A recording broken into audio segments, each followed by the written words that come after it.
दोस्तों, बिहार की राजनीति को समझना जितना मुश्किल है, उससे भी कहीं ज्यादा मुश्किल है समझना बिहार के मुख्यमंत्री नीतीश कुमार को।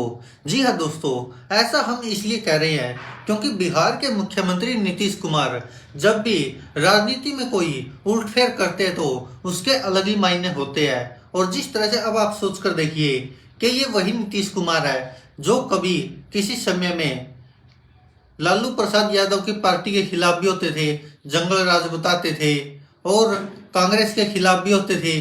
कांग्रेस को भी न जाने क्या क्या कहते थे, आपको अच्छे से याद होगा। लेकिन अब ऐसा टाइम आ गया कि जो नीतीश कुमार भारतीय जनता पार्टी के नेताओं के साथ गले लगते थे या जो भाजपा को सब कुछ मानते थे, वही नीतीश कुमार अब भाजपा के खिलाफ है और कांग्रेस और लालू प्रसाद यादव की पार्टी यानी कि तेजस्वी यादव के साथ है। तो इससे आप समझ सकते कि नीतीश कुमार कितने तेज तर्रार नेता है। और खासकर बिहार की राजनीति में जैसे अशोक गहलोत को राजस्थान का जादूगर कहा जाता है राजनीति का, ऐसे ही अगर बिहार के मुख्यमंत्री नीतीश कुमार को हम बिहार की राजनीति का जादूगर ना कहें तो ये सही नहीं होगा। लेकिन दोस्तों, अब जैसे इंडिया गठबंधन बना, ये भी नीतीश कुमार की देन है वैसे तो, क्योंकि शायद ही कोई होगा ऐसा नेता जो ये सोच रहा होगा कि इतने सारे दल इकट्ठे हो सकते हैं कि, क्योंकि अरविंद केजरीवाल और कांग्रेस इनका 36 का आंकड़ा है, उधर से ममता बनर्जी और कांग्रेस उनका भी यही हाल है। तो आप समझ सकते कि ऐसे ऐसे दलों को एक साथ लेकर आना यह नीतीश कुमार की कितनी बड़ी चाल है। लेकिन 2024 के लोकसभा चुनाव के लिए क्या इंडिया गठबंधन तैयार है? क्योंकि दोस्तों, आपको याद होगा जैसे कांग्रेस अभी 5 राज्यों के विधानसभा चुनाव है तो उनमें चुनाव प्रचार में व्यस्त है। लेकिन इंडिया गठबंधन जो बना था वो वैसे तो लोकसभा चुनाव के लिए ही बना था।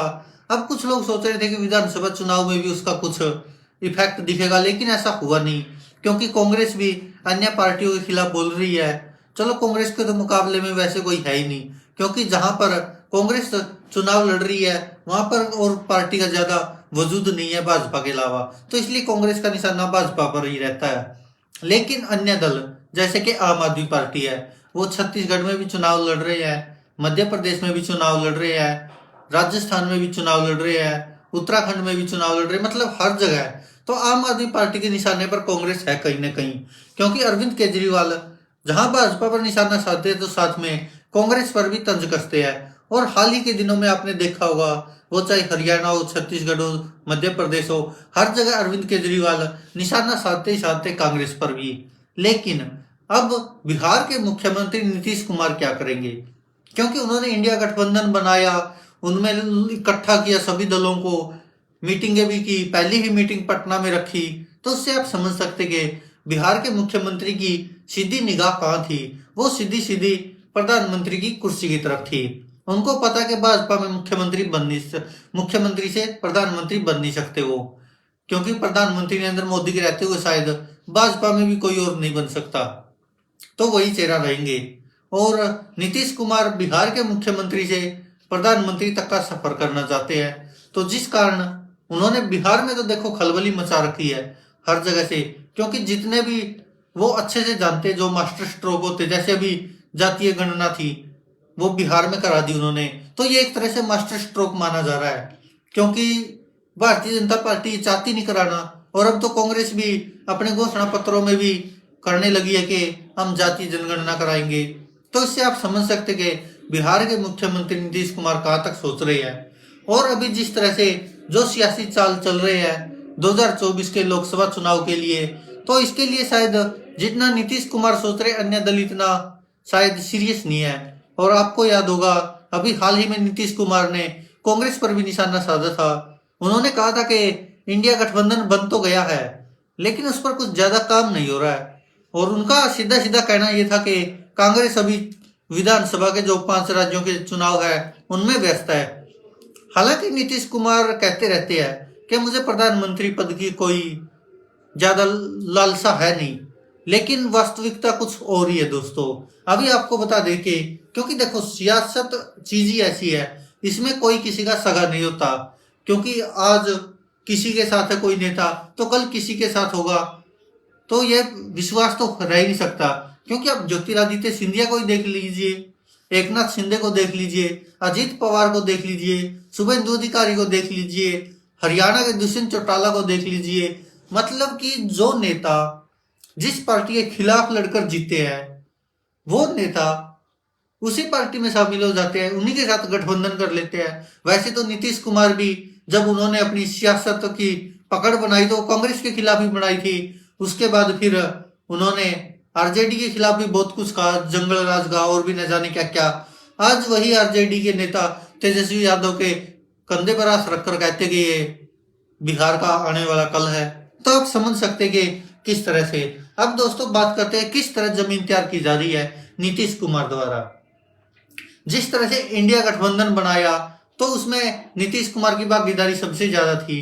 तो आप समझिए कि हाल ही में बिहार में 1,20,000 नियुक्ति पत्र देकर वो रिकॉर्ड बना चुके हैं एक ही साथ। हालांकि ये वायदे तो प्रधानमंत्री जी करते थे, कभी यूपी के लिए, कभी मध्य प्रदेश के लिए, कभी हरियाणा के लिए, पता नहीं कहाँ कहाँ के लिए। उनका तो काम ही है दावे करने का।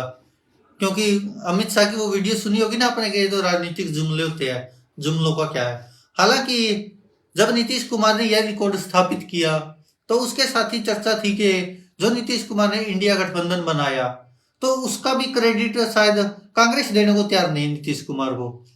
क्योंकि और पार्टियां तो अन्य दल जो ज्यादा बड़े वो है नहीं भूमिका, क्योंकि ममता बनर्जी टीएमसी वो केवल बंगाल में ही है और तो कहीं है नहीं वजूद ज्यादा।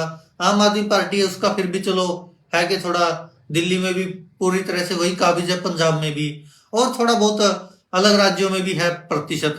मध्य प्रदेश, राजस्थान, गुजरात, इन राज्यों में भी थोड़ा कुछ होने वाला आम आदमी पार्टी का, हरियाणा में भी शायद। तो जिस कारण नीतीश कुमार को अभी तक वो क्रेडिट मिला नहीं है। हालांकि नीतीश कुमार कहते कि उनको जरूरत नहीं है, लेकिन कहीं ना कहीं ये चलो चुनावी रणनीतियां होती है। तो अब बात आती है कि जिस संयोजक पद के लिए इंडिया गठबंधन में रस्साकसी चल रही है तो नीतीश वहीं पर यह बताने की कोशिश में लगे हुए कि उनका चेहरा वर्तमान भारतीय राजनीति में सबसे सशक्त और प्रभावशाली है, जो प्रधानमंत्री नरेंद्र मोदी को टक्कर दे सकता है। इसके अलावा उनका बिहार मॉडल भी सबसे प्रभावी है, जहां इन दिनों वे नए कीर्तिमान स्थापित कर रहे हैं। तो जैसे गुजरात मॉडल, दिल्ली मॉडल, ऐसे ही वो अपना बिहार मॉडल भी कह रहे हैं। जिस तरह से नीतीश कुमार ने अभी शिक्षकों को नियुक्ति पत्र बांटे हैं तो राज्य के 3,68,000 नियोजित शिक्षकों को भी राज्य कर्मी बनाए जाने का उन्होंने ऐलान किया है। तो आप समझ सकते कि नीतीश कुमार कहाँ खेल रहे हैं। वहीं आने वाले 2 महीने के अंदर ही सरकार की तरफ से 1 लाख से अधिक और शिक्षकों की भर्ती की जाएगी। इसके साथ ही बीते कुछ महीने में नीतीश कुमार ने हर विभाग में रिक्त पदों पर भर्ती का आदेश दिया है। नीतीश कुमार का ये संदेश दे रहे हैं कि उनकी सरकार की ओर से किया गया वादा पूरा किया जाएगा और राज्य में साल 2024 के अंत तक राज्य के चुनाव को 10 लाख नौकरियां और 10 लाख से अधिक रोजगार के अवसर प्रदान करने का लक्ष्य सरकार हासिल कर लेगी। नीतीश कुमार ये बताना चाहते कि बेरोजगारी देश में सबसे बड़ा मुद्दा है और वे अपने बिहार में दिए गए रोजगार के एक मॉडल को विकसित करेंगे। जैसे देखिए भाजपा का क्या मुद्दा होता है, हिंदुत्व, राष्ट्रवाद, ऐसे ही होते ज्यादातर, राम मंदिर, धारा 370, 3 तलाक, ये मुद्दे भाजपा के हैं।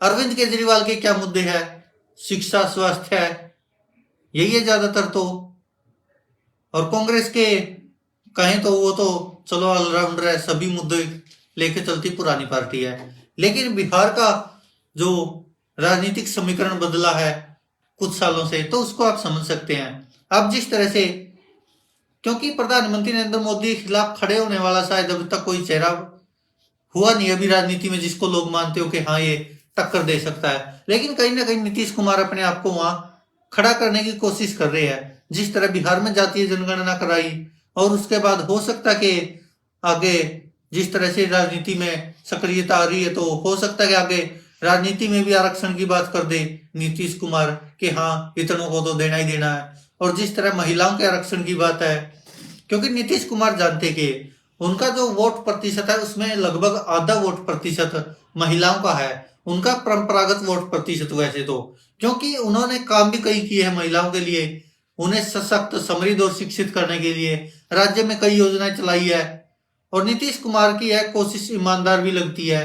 चाहे जीविका दीदियों की बात हो, बिहार में सरकारी सेवाओं में महिलाओं के लिए आरक्षण या स्कूली लड़कियों की शिक्षा के लिए विशेष योजनाएं चलाई जानी हो, नीतीश कुमार हर वर्ग के लिए समान रूप से विकसित करने की बात करते आए हैं। उनकी महत्वपूर्ण योजना में एक शराबबंदी भी काफी अहम है, क्योंकि नीतीश कुमार ने जो शराबबंदी की, उन्होंने दावा किया था कि वो महिलाओं के कहने से ही की है।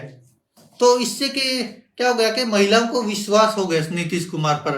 मतलब कि एक होता ना कि हाँ, कि जो कहा था वो करके दिखा दिया।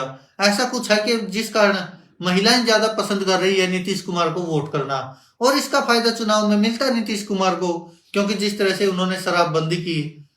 अब बात आती है गठबंधन पर दबाव की राजनीति। नीतीश कुमार विपक्षी गठबंधन इंडिया की नींव रखी और सभी को एकजुट करके पहली बैठक पटना में की। कांग्रेस ने उसके बाद नीतीश कुमार को संयोजक पद नहीं दिया।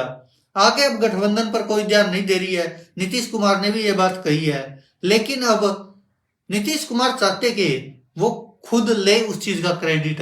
और जिस तरह से, क्योंकि उनका ये मानना है कि अगर प्रधानमंत्री नरेंद्र मोदी के खिलाफ कोई चेहरा खड़ा हो सकता है सबसे बड़ा, तो वो शायद बिहार के मुख्यमंत्री नीतीश कुमार ही है। ऐसा उनका मानना है, क्योंकि राजनीति में कोई किसी का सगा नहीं होता। सब कभी कोई उसके खिलाफ, कभी कोई उसके खिलाफ, ये तो चलता ही रहता है। और अब अगर प्रधानमंत्री नरेंद्र मोदी के खिलाफ भी नीतीश कुमार खड़े हो जाएंगे तो ये कोई बड़ी बात नहीं होगी। लेकिन देखना होगा कि क्या सीटों का बंटवारा हो पाएगा। इंडिया गठबंधन के लिए सबसे बड़ी चुनौती यही है, क्योंकि जो क्षेत्रीय दल है वो अपनी सीटें छोड़ना नहीं चाहते किसी भी शर्त पर। वो चाहे टीएमसी हो, आप हो या एसपी हो, कोई भी हो। हालांकि अखिलेश यादव को इस मामले में थोड़ा नरम दिल का माना जाता है कि वो छोड़ देते हैं, लेकिन जो अन्य पार्टियां वो शायद समझौता नहीं कर पाएंगी।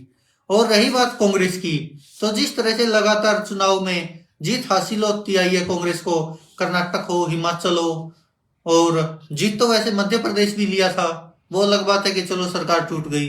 और जब अब 5 राज्यों में जो विधानसभा चुनाव है, तो इनमें भी कांग्रेस को काफी उम्मीद है। जैसे राजस्थान, मध्य प्रदेश, छत्तीसगढ़, इन राज्यों में तो ऐसे खासकर उम्मीद है ही है कि हाँ पक्का जीत जाएंगे कांग्रेस को। और जिस कारण अगर लोकसभा की फिर सीटों का बंटवारा होगा तो उसमें भी कांग्रेस ज्यादा भागीदारी मांगेगी शायद, और हो सकता है संयोजक पद भी कांग्रेस के पास ही हो। तो ये सबसे बड़ी समस्या होने वाली है इंडिया गठबंधन की, क्योंकि ये जो राज्य के विधानसभा चुनाव है जो, उसमें तो सभी पार्टियां एक दूसरे के खिलाफ बोल भी रही है अच्छे से। और जैसे जहां पर कांग्रेस को भगाकर आम आदमी पार्टी ने कब्जा किया है, वहां की कांग्रेस भी नहीं चाहती कि इंडिया गठबंधन हो और उसमें आम आदमी पार्टी को लिया जाए, क्योंकि उनको लगता है कि उनकी सीटें कट जाएगी। क्योंकि जहां आम आदमी पार्टी की सरकार है, जहां विधायक जीतते आ रहे हैं, वहां पर तो शायद आम आदमी पार्टी को ही देनी पड़ेगी टिकट, कांग्रेस की कट जाएगी। तो वो लोग नहीं चाहते कि उनकी टिकट कटे, और यही कारण है कि पंजाब में और दिल्ली में आम आदमी पार्टी का विरोध करती है कांग्रेस कि इंडिया गठबंधन में इनको शामिल ना किया जाए। यह आरोप भी लगते रहे हैं। हालांकि कांग्रेस हाईकमान उनको सुनती नहीं है, दरकिनार कर दिया था, वो चाहे पंजाब हो या दिल्ली हो। जैसे अभी कल परसों भी किसी दिल्ली में कांग्रेस के नेता का बयान आया था कि आम आदमी पार्टी खुलकर कांग्रेस के खिलाफ बोल रही है, हम अपने आत्मसम्मान के साथ समझौता क्यों करें। ऐसा कुछ बोलते रहते हैं, और यही कारण है कि इंडिया गठबंधन में दरार पैदा होती रहती है।